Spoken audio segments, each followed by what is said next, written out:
Welcome to the How to Be Awesome at Your Job podcast, the show where brilliant professionals share how to sharpen the universal skills required to flourish at work. Enjoy more career fun, wins, meaning, and money with your host, Pete Makaitis.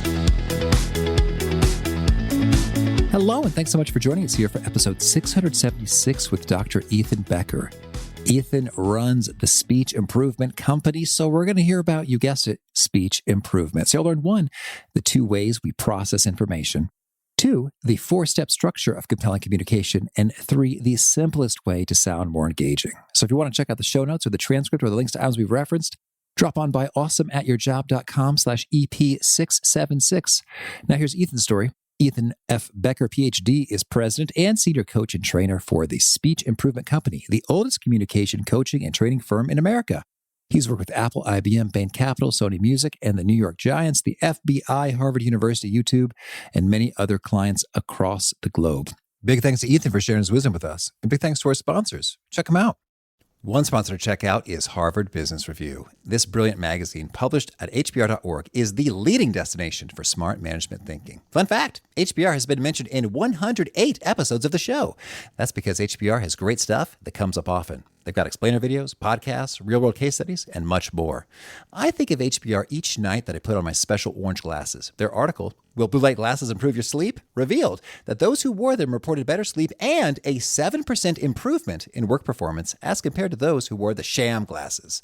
So I cite HBR anytime anyone tells me that I look silly wearing them. Now, much of HBR's content is available for free when you sign up at their site. Subscriptions that get you unlimited content cost $10 a month. If you visit hbr.org/subscriptions and enter the promo code AWESOME, you can save 10% off of that subscription. Again, to save 10% off of your HBR subscription, go to www.hbr.org/subscriptions and enter the promo code AWESOME. One sponsor to check out is Storyworth. Whenever I'm thinking about meaningful Father's Day gifts, Storyworth leaps to mind. Storyworth helps you preserve precious memories and stories from your father for years to come. Each week, Storyworth emails your loved ones a thought-provoking question that you get to help pick, such as, what's the bravest thing you've ever done? I personally love the prompt so much that I have refreshed Storyworth's questions page many times looking for more. Storyworth makes the writing process super quick and easy. All your loved one needs to do is respond to that email with a story, and then you get a quick copy of that. And after a year of this fun, Storyworth compiles your loved one's stories and photos into a beautiful keepsake hardcover book that you'll be able to share and revisit for generations to come. Families love Storyworth so much, they've got 25,000 5-star reviews on Trustpilot and have millions of stories preserved. So give all the fathers in your life a unique, heartfelt gift they'll all cherish for years. Storyworth. Right now, you can save $10 on your first purchase when you go to storyworth.com/awesome. That's storyworth.com/awesome to save $10 on your first purchase. And big thanks to our sponsor, Acorns. Acorns makes it easy to start automatically saving and investing for your future. You don't need a lot of money or expertise to invest with Acorns. In fact, you can get started with just your spare change. Acorns recommends an expert-built portfolio that fits you and your money goals, then automatically invests your money for you. NerdWallet.com, whom I love on these sorts of matters, gives Acorns a whopping 4.7 stars and says, quote, if you want to make the most of your spare change, there's no better place to do that than Acorns. Head to acorns.com/awesome or download the Acorns app to start saving and investing for your future today. And we got a legal disclaimer here. It may not be representative of all clients. Tier 1 compensation provided. Compensation provides an incentive to positively promote Acorns. View important disclosures at acorns.com/awesome. Investing involves risk, including the loss of principal. Please consider your objectives, risk tolerance, and Acorns' fees before investing. Acorns Advisors LLC, Acorns, is an SEC-registered investment advisor. Brokerage services are provided to clients of Acorns by Acorns Securities LLC, member FINRA/SIPC. For more information, visit acorns.com. Now, here's Ethan. Ethan, thanks so much for joining us here on the How to Be Awesome at Your Job podcast. All right. I'm psyched to be here. I've been waiting. This is great. All right. Well, I'm psyched too. And so I want to hear, so you've spent a long time working with folks, helping them communicate all the better. Is there a particularly surprising or fascinating discovery you've made along the way? I think what surprised me is the similarities that people have around the world. We travel all over the world. Well, this year, nobody's traveling, but like normally we're on airplanes, and the various cultures around the planet, mostly what we see on television and the media and on the internet highlights differences. I mean, it's designed for division because that's like, divide people because it sells ads. But in the work that we do as speech coaches, we see the similarities almost identical in some cases, culture after culture after culture. That surprises me, which I think is profound, actually. Intriguing. And so what are a few universals that cut across everything? Well, for instance, people get nervous, for instance, when they have to speak in front of a group. Not everybody does. Not everybody does. But the psychology around it and the reasons behind it are often similar. People get uncomfortable in the business world when they need to give feedback, for instance. And again, not everybody, I'm generalizing, but the kinds of things that we hear and see are almost identical. Like I'll hear somebody tell me that my manager just doesn't understand me. He's always putting too much stuff on my plate, right? I might hear something like that here in Massachusetts or when I'm in Malaysia. It's like the same things. Once you get through the obvious cultural uniqueness of a different environment, there are very, very common similarities in all cultures. Okay, well, good to know for the world travelers or future returning to travelers amongst us. Yeah. Well, let's chat a bit about your book, Mastering Communication at Work. So it's been a while since the previous edition was published. Tell us, you say that everything and nothing has changed along in the interim. What do you mean by that?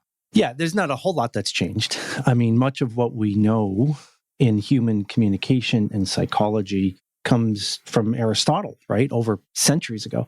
But there have been some things we've seen get updated.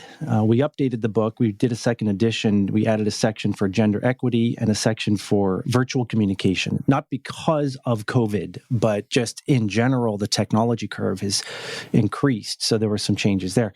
But a lot of how we think and process and connect and how we get good and develop skill in communication, that hasn't changed too much. So, yeah. All right. Well, so let's talk a little bit how that's done. But first, maybe a little bit of the why. Just what kind of an impact does having excellent communication skills make for a professional?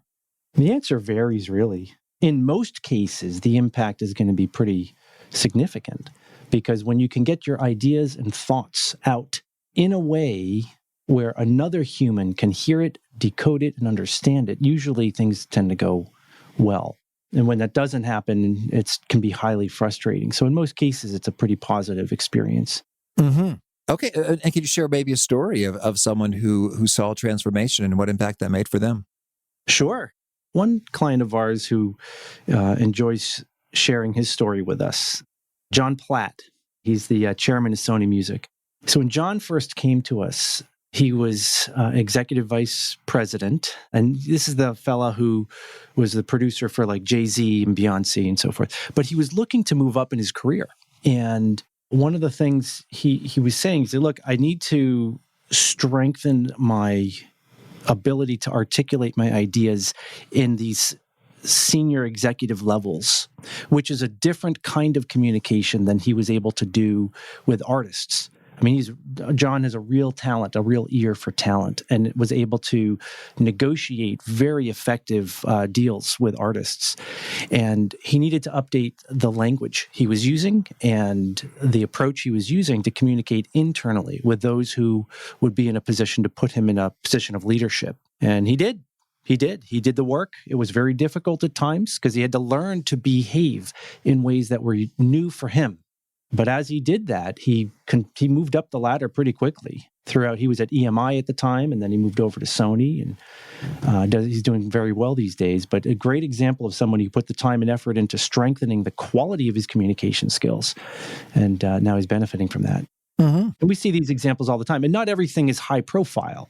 We'll see this sometimes. It could just be a typical manager or somebody, maybe they have no interest in being a manager. They don't want to, not everyone wants to move up in organization. That's just one example.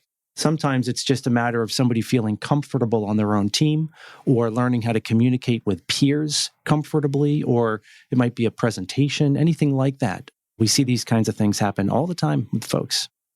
Well, I'm curious to hear about that notion about certain behaviors needed to change when you're communicating more at a more senior level. What are some of the key difference makers when we are communicating like a leader? How does that differ from just kind of typical, normal, everyday patterns and behaviors we may have around communication? One way of looking at this, I've heard some other discussion around some Aristotle, and this could be a good idea to maybe sort of clarify some ideas around it. Aristotle, one of the reasons that speech coaches look at Aristotle is because he was one of the early philosophers to look at how we think, how we process information. And so some of the terms we hear tossed around a little bit are a little bit sometimes not always clear. But he was saying people tend to think and process in one of two different ways, either inductive or deductive. These are the terms that are used. And here's what it means. If I'm an inductive thinker, it's just who I am. What that means is that I need to have specific pieces of information that lead me to a general conclusion. It's called going from the specific details to the general conclusion. What do you want happens at the end?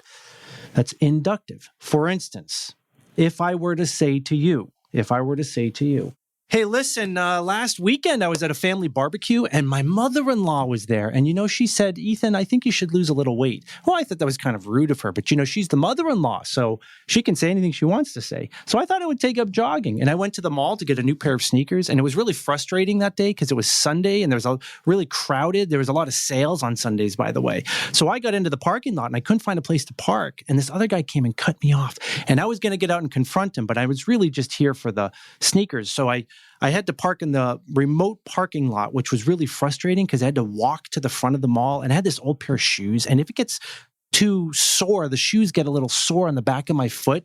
And then I have to see my doctor, which is a nightmare because the lady at the desk hates me. She hates everybody. You with me still? Good. You see, because then I went into the shoe store and they didn't have sneakers. And I thought that was interesting. So I asked if I could talk to the manager and they sent me down to the sports shop. And at the sports shop, they didn't have white sneakers. And I like the white ones because if they get dirty, you can bleach them. They're just like new. So that leads me to what I'm going to ask you today. Because now I'm going to go jogging this afternoon and I don't want to get my new pair of sneakers dirty. So could you tell me, is it going to rain? Is it going to rain? That was my point. That is what I needed to know. But you see, if I think and process in an inductive way, I can't just ask that.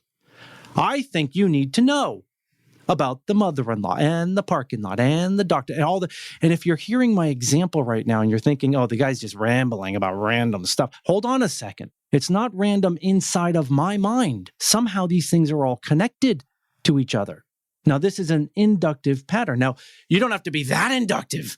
That's an extreme example. I could be slightly inductive and it's less frustrating. I could say, hey, listen, Pete, I just got a new pair of sneakers and I don't want to get them dirty as I go jogging. Do you know if it's going to rain? See, I'm giving you the background information first, and then the point, then what I want. That isn't known as an inductive pattern. The deductive pattern is different. It is the exact opposite. You start with the point, and then you give your details. So, for instance, somebody who is extremely deductive, they might sound like this. Rain. That's it. Now, I don't have to be that deductive. I could say, do you know if it's going to rain? I just got a new pair of sneakers and I don't want to get them dirty as I go jogging. Hey, I just got a new pair of sneakers and I don't want to get them dirty as I go jogging. Do you know if it's going to rain? Can you hear the difference between the two patterns? Absolutely. And when you said that it's interesting that you say some people just are inductive. So in your first rambly example, I guess I found that very frustrating and thought, I hate this. Like I was imagining a person talking to me like this is like, oh, I hate this. When are they going to shut up? And then I say, oh, Pete, be compassionate, be patient with them. That's kind of what's going on in my mind. Yeah. But if someone is inductive and they're hearing that, might they be like, oh, this is really interesting and engaging? I don't know. That seems hard for me to believe. Yeah. Spoken like a true deductive listener, right? See, one of the reasons this matters is because when these two people meet each other, look out, right? There's a level of frustration that just breaks the communication down. If I'm a deductive thinker, it's just who I am. I process in a deductive way. And this inductive person comes to talk to me, what I look like is frustrated. I know, I'm like nodding my head, waving my hand. Yep. What do you want? Get to the point, right? I get so frustrated to the point that I'm not even listening anymore. I mean, I might be looking at you and I might not be talking, but the comprehension is very low, right? I would need you to do it in a deductive way for me. Now, And the reverse is true, by the way, also. If I am an inductive thinker and this deductive person comes to talk to me, what I would look like is very frustrated. What? Whoa, wait a minute. Hold on. Slow down. How did you get to the... I back up just a minute. So this isn't about right or wrong. This is the language we like to use here at Speech Improvement, is that this is about what's effective versus ineffective. Therefore, the skill is to, number one, know which way you tend to lean. And number two, probably more importantly, is what does your listener or listeners need you to be? Mm-hmm. What do they need you to be in order to make it as easy as possible for them to receive the information, comprehend the information, and see what you're trying to communicate? That's the skill around here. And where there's a confusion is there are folks that will say, you should always be deductive. Tell them the point up front. It's like, well, that's not bad advice for deductive thinkers. Mm-hmm. Well, senior executives are always deductive. Oh, that is not true. That is not true. I coach CEOs all over the world, and I know many who are inductive in the way they think. However, we know it is a trend that the more senior we become, there is a trend to become more deductive. So it's not a bad way to plan, but you always want to be ready to pivot, just like in the game of soccer. If I were to say to you, only kick the ball with your right foot, never kick with your left, that's really poor advice. It doesn't help you. Mm-hmm. The skill is to learn both. And that's easy to understand, hard to do, because one of these is our comfort zone. And the other one is, Pete, you did a great job of explaining a second ago, kind of annoying. It's like, would you just shut up and get to the point? Yeah. In John's case, what he did really, really well is he was very deductive in the way he thought, because he knows a lot about the music business. And as he grew and people would come to him with deals, he was listening deductively, but they were talking inductively. He trained himself how to listen in an inductive way. And when he did, he says two things happened. Number one is the quality of the relationships with those around him strengthened. Mm-hmm. And number two, he actually learned stuff. It was like, actually learned things. Yeah. So it's a good skill to look at. I know it's old, but the reason we've never decided to give cute names to it or get into the psychometric, a lot of the psychometric tests have come from some of the Aristotle stuff, is we just found that in the business world, when you teach it in its raw form, it's much easier for people to hear it, comprehend it, and most importantly, apply it in their daily life without us there, coaching. So, and that's an interesting point with the deductive listening approach. Like, on the one hand, we stay focused on the point, what really matters. But on the other hand, when it comes to deal making, you could very well be missing opportunities in terms of like, oh, that thing that you were just kind of rambling on about actually contained some kernels of stuff that's useful clues about what really matters to you, or what really frustrates you, or what if I could get incorporated in this deal for you, you'd be willing to make a concession elsewhere that is of more benefit to me. Mm-hmm. And if I were just like laser focused, that would just sort of wash past me and I'd miss out on it. Yeah, in the world of selling, we do a lot of this kind of work with sales professionals. And if you look at traditional selling, it's been around for a while, right? The inductive approach is pretty much what's trained, right? Don't tell them the price until you have presented the value proposition. And it is drilled into people. Mm-hmm. I guess I haven't thought about it in these terms, but I guess I am super deductive, because when I'm talking to a salesperson, I guess I want them to prove that they've got the goods. Yeah. And so let me tell you a little bit about the history of our company. So we were founded in 1974 by a couple who had some frustration with and I was like, I don't care at all. It's like show me some compelling data, tests, experiments, case studies that reveal that you're the real deal and you can do what you claim to be able to do supremely well, such that I can trust that you can do it for me. Yeah. And then I do get frustrated when they don't do that. And sometimes I even tell them, it's like, hey, heads up, here's what I find very persuasive. Yeah. So I was like, I'm giving you a roadmap to selling me. And sometimes they just doesn't matter. They're going to do their script. Well, it's funny you bring that up. If you look at different sales methodologies that are out there, whether it's Sandler or Spin or, many of them are Challenger, some of these things that have been around for a very long time, these sort of older models that for the most part, what are they trying to do? Right? They're trying to teach the salesperson to learn something about the listener, right? Understand their situation and the problems and the implications, and then go back and present what they need. And those who are really skilled at it have very high quality listening ability, and they're listening for a lot of different things. Those who are brand new are reading a script of questions, and people hate them. They want to smack them, right? It's like, but what are they listening for? Does this person need a more inductive or deductive approach?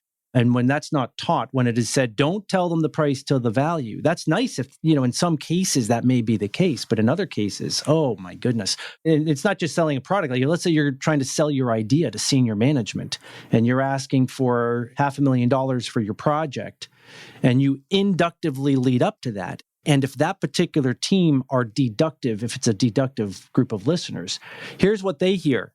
As you go through your value and the data and all of the details, what they hear is this. $500,000. Like, they missed it. Why? Because in their mind, all they're thinking is, what do you want? Where are you going with this? Now, that doesn't mean start out by showing up and saying, hey, I need $500,000. Some teams you might, but it means know your listener. And you can't go, the real thing is you just can't go too far one way or the other.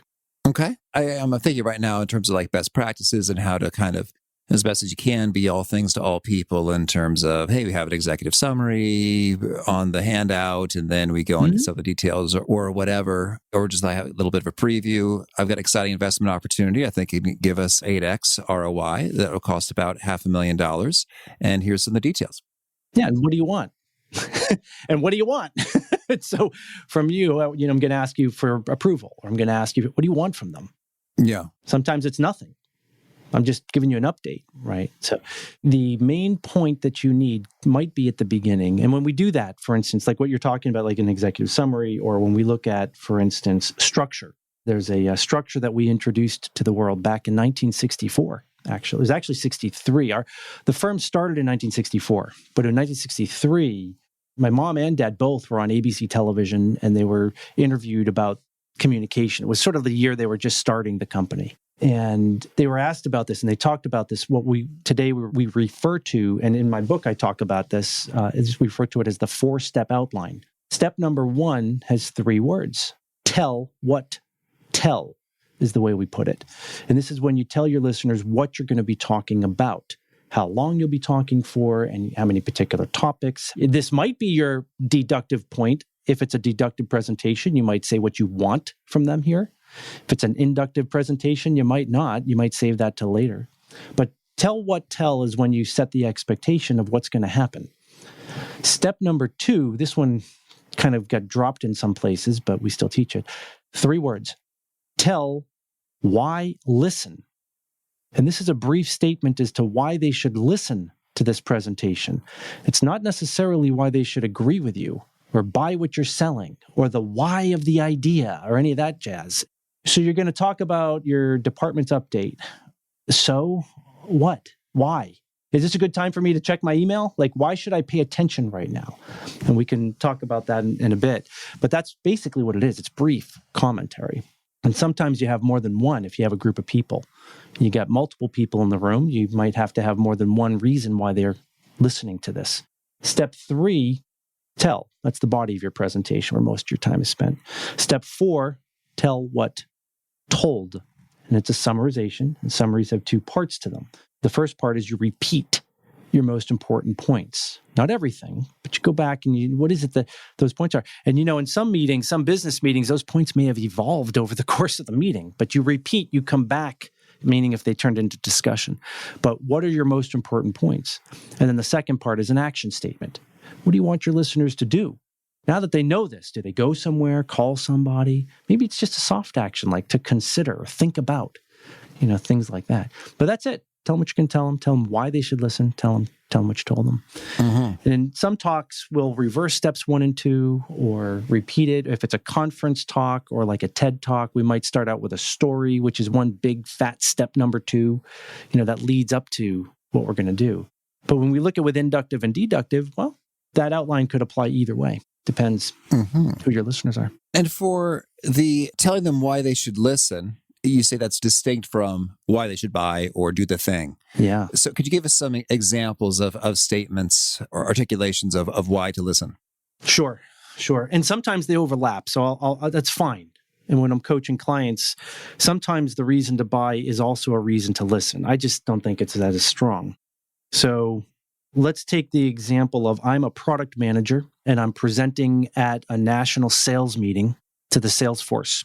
And my job was to go up and do a 20-minute presentation on the new product. And my boss needs me to get the sales team all jazzed up about this because they're going to be selling it for the next year. All right, I'll make this a little harder on me. It's not even a new product. It's the same product. Okay. We hear this all the time. It's like there's not even anything new, but I still have to get them all excited about it. So step 1 and step 2. All right, well, thanks everybody. Over the next 20 minutes, I'm going to be talking to you about the product and all of the changes. There's step 1. This is important because for those of you who are not familiar with what's different, this is going to help you feel very confident out in the field that you know what is and what isn't different about this so that you don't accidentally say the wrong thing. Mm-hmm. Now, in that example, it's not profound, right? This is where we get tripped up. Sometimes people feel like step number 2 needs to be this profound sale. This will save your life. It's like, well, sure, that is a reason to listen. But in most business meetings, it's usually something, who are your listeners? Like, and why do they care about the particular topic? Let's say in that exact same example I just gave, there's another target of group. Maybe there's in that same group of that's at the sales meeting, I also have people from finance at the meeting and I want to target them as well. So it might sound something like this. So over the next 20 minutes, I'm going to be taking you through the new product. And so you can see all of the changes. And for those in sales, this is going to help you understand exactly what is and what isn't different so that when you're out in front of your customers, you have all the knowledge you need and you're not going to look bad in front of them. Mm-hmm. You're not going to look bad in front of them. That's the reason, right? For those of you in finance, I'm glad you're here today. While this isn't specific for you, this is going to give you some very good insight as to why we have been asking for what we have been and where the money that you've been allocating to the team is gone. Mm-hmm. Okay, and then they get into it, blah, blah, blah, blah. Now, I'm making up examples here. When we have real topics, it's actually really, you can think about who are these people? Who are my listeners? And why do they care? And sometimes it's hard because we're so close to this, we just assume they know why. If you're presenting to senior management, just an update on your department. Why? Well, because they told me to come. Well, you can't say that. I mean, you could say that, but that's not going to be very helpful. Right? So you might say, so this is going to give you the most up-to-date information on my team or something like that. Sometimes folks will say, but Ethan, that sounds obvious. Yeah. What we found in our research on this is that even when the listener knows why the speaker is talking, that when the speaker says it out loud, it just confirms in the back of their mind why I'm here, why I am listening, even if it's not about them. They now understand who the speaker's talking to. It's all part of setting the expectations. Mm-hmm. Well, certainly. And it may seem obvious, but that's one of my top pet peeves when we talk about communication is when people use the vocal pause, obviously, when it's not obvious. And me as the recipient is like, oh, actually, I didn't know that, but apparently it was obvious. So I must be an idiot. Yeah. So I just think that's just a great word to purge from one's vocabulary. I love it. So one, it may not be so obvious. You may have a different set of assumptions coming in and you clarify that right up front, which is great.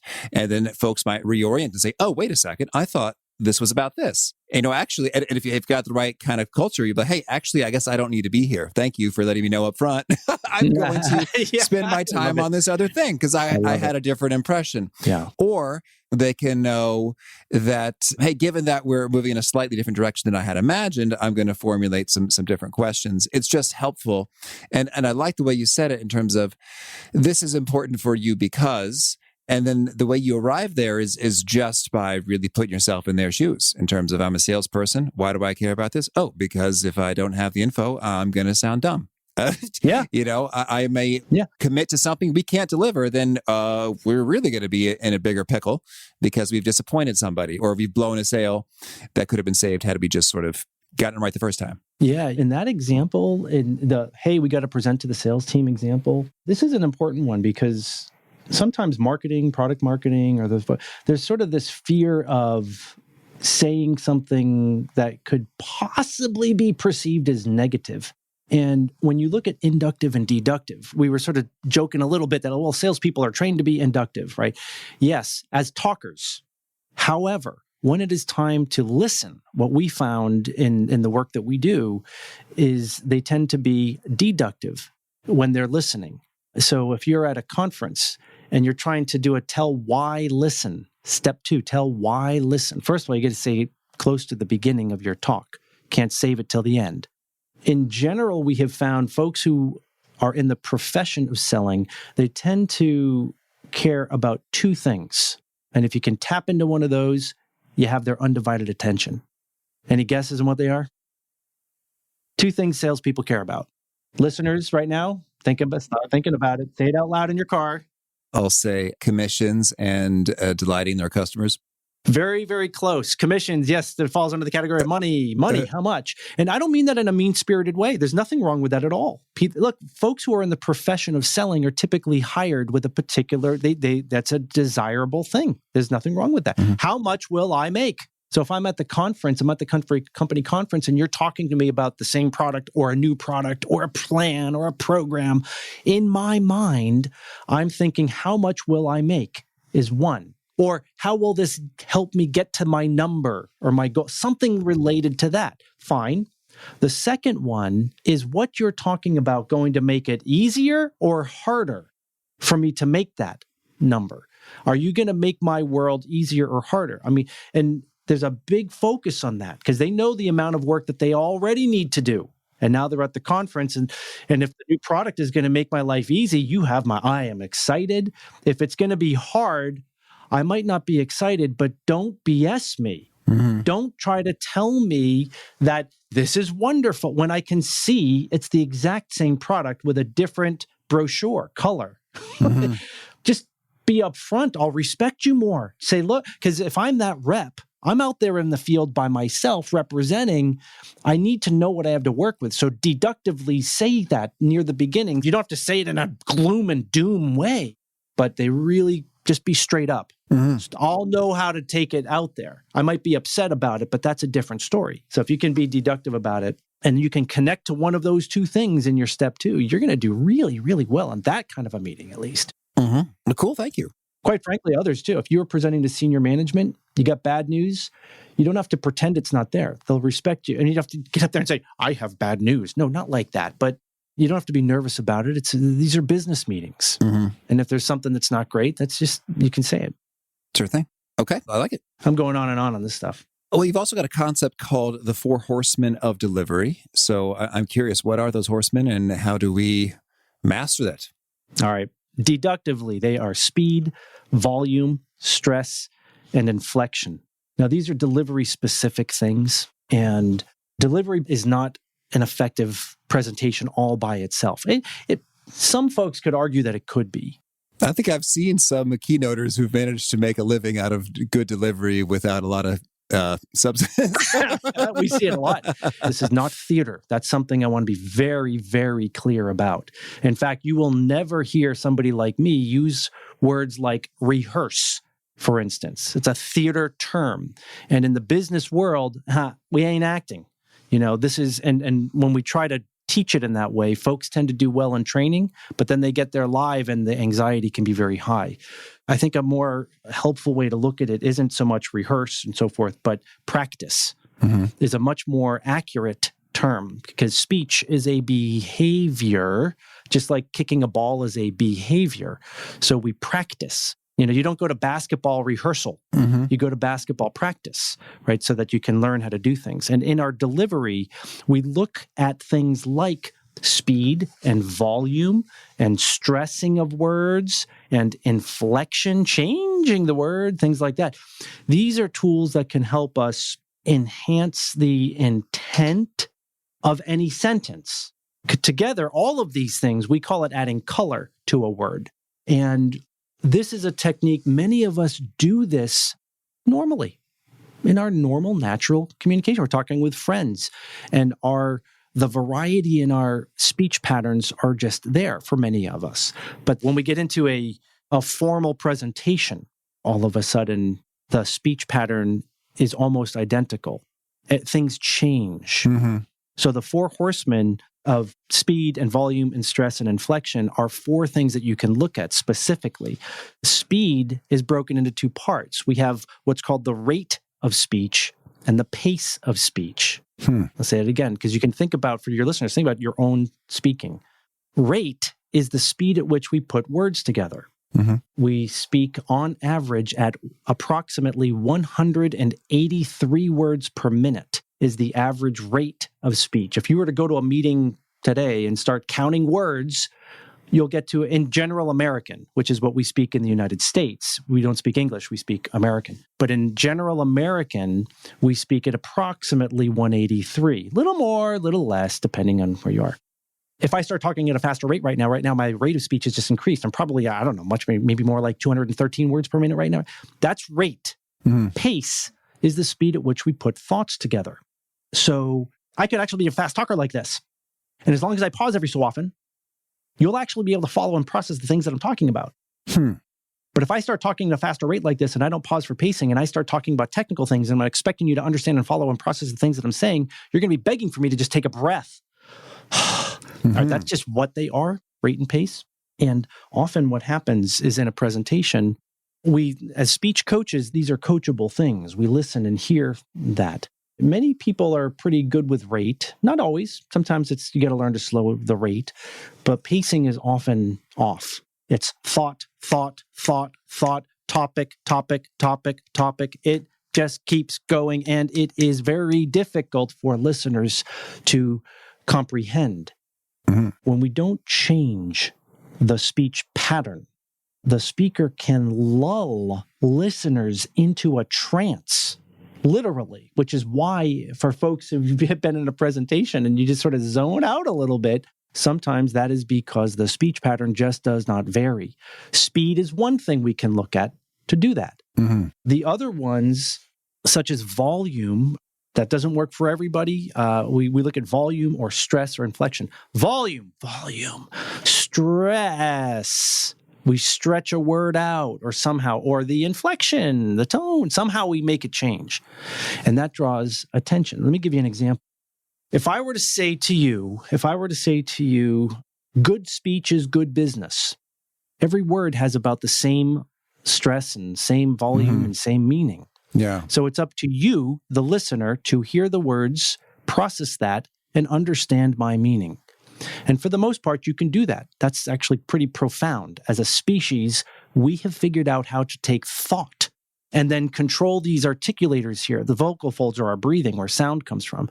And then the articulators, the teeth, the tongue, the lips, right, things like that, and shape the sound and the noises we make so another human can hear those sounds, decode it, and now they have the same thought that we had. I mean, it's pretty profound when you think about that, right? No wonder there's so much room for miscommunication, though, misunderstanding.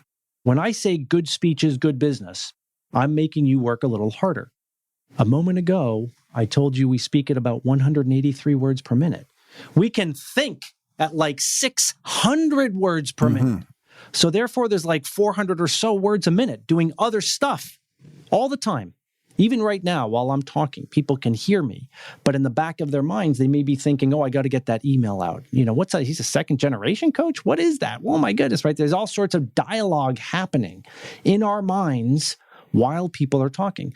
So when I say good speech is good business, I am making you use that 400 words a minute to hear the words, decode the words, and understand the meaning. Okay, fine. Listen to how the meaning changes when I add color. One of the 4 horsemen, when I add color to one of the words. Good speech is good business. I'm going to change a few times. I'm going to do this 3 or 4 times. Listen to how the meaning changes. Good speech is good business. Good speech is good business. Good speech is good business. Good speech is good business. Can you hear how the meaning slightly changes depending on where I'm adding the inflection? Yeah. Or stress, or changing it? Well, you know, it's fun how that works. And, you know, sometimes I play around with that just for fun in terms of like a given sentence or a joke. Yeah. And see how it feels different. And I think as you discuss these principles, the speaker who comes to mind for me is the late Jim Rohn, who's, I mean, his voice just has such music in it. And I think, he's a master in that it's like, it's almost too much, but not. Yeah. Yeah. And so I just think it's a great example of, this is what it sounds like when you bring a lot of that color into it in terms of it does feel musical. It's like, I wish I could give a great quote, but I just think about how Jim Rohn might say it was like, good speech is good business. In terms of, it's like, oh, we've got a lot of kind of flair on that. So interestingly, here's where sort of like in the world of theater, a director might work with an actor or actress on this, but that's their profession doing this. So this is one reason why we're not big fans of bringing theater ideas into the business world, because in many cases, the folks we're working with, they don't have that level of time, understanding background history. There are many, many people that we work with who maybe they are a scientist, for instance, and they were trained, in fact, graded poorly if they added emphasis as they did a report. A classic example. So we work with a lot of life science companies as an example. These are companies that maybe they already have their first $100 million, but now they're looking to raise the next round of funding. And they're looking for $200 million or $300 million. And the senior leadership team are a collection of incredibly smart scientists who have come from the academic space. And they will present, we have a drug that will cure cancer. Like there's all Aristotle would refer to that as a logos approach, a very sort of not a lot of variation in the voice. And in their world, that gives them credibility in the scientific world. If they were at a conference, if they were speaking to academics, and if they took a TED Talk style, forget it. They would be laughed out of the room. This is why we say don't just talk like Ted in our business place. There's a time and a place where that style is incredibly effective, which is really just the conference style. But you take that style to like a boardroom, no way, right? Or for these scientists, the challenge for them is how do I, as a scientist who was trained to not show any emotion when I am talking about even something that is significant, they need to learn how to add emphasis in a way that is effective. And we all look different. We sound different. They don't have to talk like Tony Robbins or something. They don't have to do that. You don't have to be incredible. They can take and keep their current style and just learn how to adapt and amend certain words that emphasize the point, and bam, it will pop. Their listeners will tune right in. And what makes this authentic is they are spending the time saying, well, what do I actually mean in any given sentence? What is the point? But then they got to actually do the practicing of it. Learning it is easy. Yeah. Practicing it, it's not hard. You just got to do the work. You just got to do it. That's all. All right. But anyway, it's a lot of fun. All this stuff is a lot of fun, right? It's not one. There are other environments where you got to take a different approach, but we're not all the same. We look different, sound different. This is why it ain't one size fits all. You just can't do it that way. Okay. Well, now could you share with us a favorite quote, something you find inspiring? My mom always used to say, be sure that your brain is engaged before putting your mouth into gear. And a favorite book? I like Getting to Yes by Fisher and Ury. I like Good to Great. Excellent book. Jim Collins. Third one would be, The Gentle Art of Verbal Self-Defense by Suzette Hayden. Elgin, she changed her name, but that's a great one. Okay. And a favorite tool, something you use to be awesome at your job? Favorite tool would be taking a time out to practice. Okay. And is there a particular nugget you share that really seems to connect and resonate with readers? They tend to quote it back to you frequently? Yeah, getting good at step number 2. That's probably one of the things we get a lot of feedback on is most folks have not thought about step 2, tell, why, listen. As you get good at that, the quality of their presentations really change. The quality of the presentation, the attention span of the listener changes significantly when you get good at it. And it feels authentic. None of this stuff is like a gimmick stuff. This is all just this is all real. This is all how you do it. And if folks want to learn more, get in touch, where would you point them? Well, you can go to becketteducation.com is the website. You can find me on LinkedIn, Dr. Ethan Becker. We do have an app that's pretty cool. This is a free app. It's called Speech Companion that has a great summary of the 4-step outline, inductive, deductive, ethos, pathos, logos, with examples of phrases and language. It's just a tool we developed a while back. We actually wrote the code from scratch in-house here, which was a lot of fun to do. Oh, cool. Good stuff. And do you have a final challenge or call to action for folks looking to be awesome at their jobs? Yeah, as you're listening to people, begin to notice how other people are communicating. Do they like their general information up front or at the end? And as you start to do that, you're going to start to find that's just one area that you'll be able to connect with them much more effectively. Ethan, thank you. This has been a treat. I wish you much luck in all of your communications. Thanks, Peter. Appreciate it.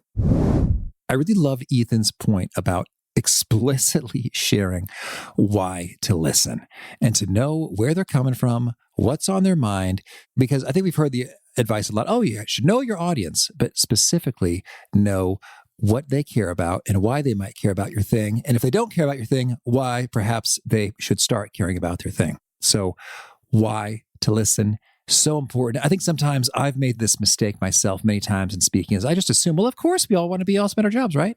Right? Or, well, of course we all want to be better leaders or have this sort of outcome. And sometimes that assumption is not correct, and it pays to do your homework. And if it is correct, it pays to really draw that linkage. As Nick Morgan says, a great speech is a journey from why to how. So do not forget that why. So big thanks to Ethan for sharing the goods. And again, if you want to check out those show notes or transcript or links to items we've referenced, drop on by awesomeatyourjob.com/EP676. Hope to catch you next time. And peace. Thanks for listening. To get the most out of the show, we recommend 2 key things. First, check out the extra resources at awesomeatyourjob.com. You can find this episode's transcript and links, as well as the perfect episode for your situation. You can search the full text transcripts of hundreds of episodes or explore episodes tagged by topic and competency covered. Second, subscribe to the podcast and get future episodes automatically. You can subscribe by telling Siri and several other smartphones and speakers, subscribe to the How to Be Awesome at Your Job podcast, or by tapping subscribe in your podcast player of choice. If you'd like some extra help figuring out podcasts and how subscriptions work, visit awesomeatyourjob.com/subscribe for guidance. Hope to catch you on the next episode of How to Be Awesome at Your Job.